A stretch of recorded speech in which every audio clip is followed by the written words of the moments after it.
Beauty with a cause. Ganyan ang pinatunayan ng ating queens kagaya na lang ni Sparkle Star at Miss Universe Philippines 2025 first runner-up Winwin Marquez na handang tulungan ang women deprived of liberty sa Quezon City Women's Jail. Kasama niya sa advocacy na yan ay si Miss Universe Philippines 2025 at Tisa Manalo at iba pang queen.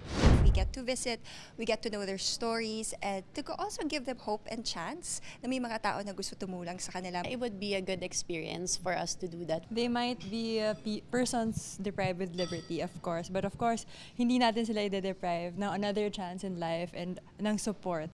Sa mga darating na araw, magiging abala na sina Atisa at iba pang queens sa paghahanda para sa kanya-kanyang international competition. Habang sina Winwin at Miss Universe Philippines second runner-up na si Liana Aduana naman ay magiging abala sa kanyang showbiz career.